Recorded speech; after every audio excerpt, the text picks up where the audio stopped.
Be out of the embattled leader's reach despite his attempts to regain control.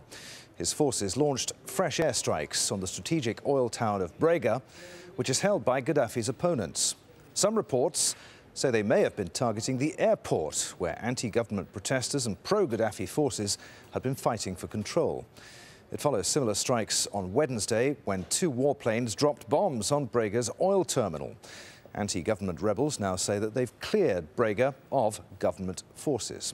Well, with tens of thousands fleeing the country, concerns have been raised over a worsening humanitarian crisis at Libya's borders. The UN says the makeshift camps have reached crisis point.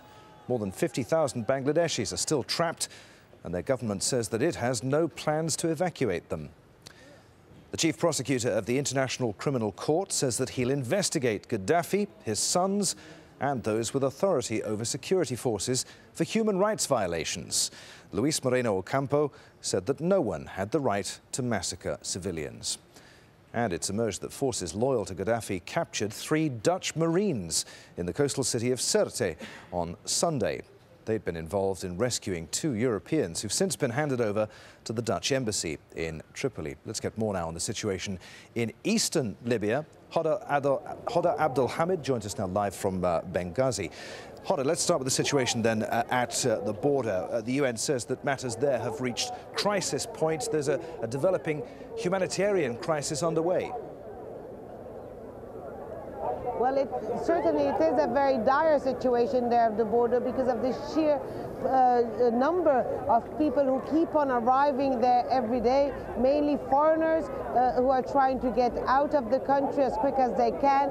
Specifically, Egyptian workers, about 1.5 million live in Libya. There are also Libyan people who are trying to get their way out of here because of the situation inside the country. And I think it's just because there is an apprehension inside the country that they might be much more fighting ahead. People have the belief, by and large, that the government forces could be planning a counter-offensive. I just spoke to one person here who tells me this is not normal, there's something going on, it can't be so peaceful here in Benghazi. And I think just that atmosphere in itself pushes people towards the border, and it's becoming a situation that is very difficult to handle because these people need to be transferred then back to their homes. And what is going on there behind you in Benghazi? Pardon me, can you repeat this? Tell me about what's going on there in Benghazi behind you, Hoda. Well, we're here really at the place that has become the focal point of this uprising. The building just behind me is known as the courthouse, and that's now the seat of the new National Council. And what you see here is basically an effort by the people here in Benghazi to keep the momentum of the uprising. So during the day, you hear people here chanting political slogans, calling for the fall of the regime. You have much more solemn moments as well. Earlier today, we had 2 coffins come through the street. These are 2 victims who had died in the clashes yesterday in Brega. People prayed here. Their funeral procession came here. And then in the evening, I think it turns out in a bit of a festival. Certainly at the moment, you have elderly, young people. You have a speech at the back, someone talking about this uprising, trying to keep the momentum, trying to keep the spirits high as the tensions really rise, specifically over the past 48 hours when people heard about government forces advancing towards Brega and then being repelled from Brega. All this does cause tension, so you do have here an effort really to try to keep the momentum. And what, Hoda, are people there making of the news from the ICC today that the chief prosecutor says that no one has the right to massacre civilians and they'll be investigated for war crimes? Well, certainly people here welcome that move. They said it was long overdue. As one person told me, you know, one of the reasons of this uprising is because of the brutality of the regime, because of feeling among the people that they had no rights whatsoever, that the whole country was really working for one man and his close aides. They do hope that the International Court will not look only into what happened since this uprising started on February 15th, but they would like also the international court to look into a series of what they say are massacres of Libyan people over the last 42 years. So certainly a move that is welcome here. Hada, many thanks. Hada Abdelhamid there, live in Benghazi. That's the situation in the east of the country. Let's get a view now from the west. As we told you, concerns growing for hundreds of thousands of people who are trying to flee Libya on both the western and eastern borders. There are many foreigners still stuck inside the country. Al Jazeera's James Bays reports.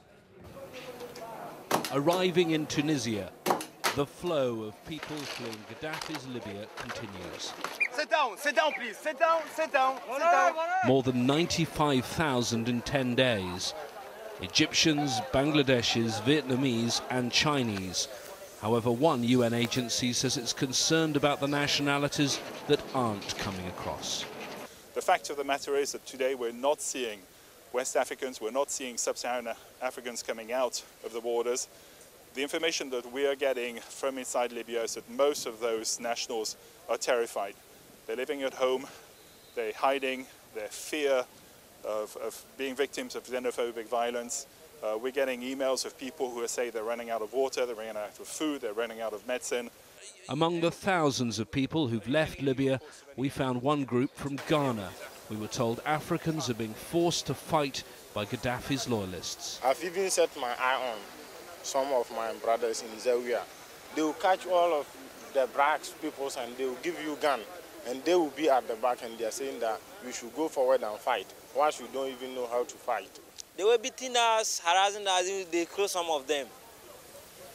Plenty of people, they've killed some of them in Zawiya, Sirte and Benghazi, some of them. So was it quite terrifying when you came on this long journey to the border? On the road, we have about 100 barriers on the road. But the soldiers on the road, all of them, they are thieves. While conditions here at the border continue to ease, the area of most concern now is those that haven't made it this far. People who, because of the colour of their skin, are in hiding, fearful of both the government and opposition supporters inside Libya. James Bays, Al Jazeera, on the Tunisian-Libyan border. Getting foreign nationals out of Libya is a massive logistical problem. There have already been major air, sea and land operations, but thousands of people are still trapped. Sibella Wilkes is a spokesperson for the UN Refugee Agency in Geneva.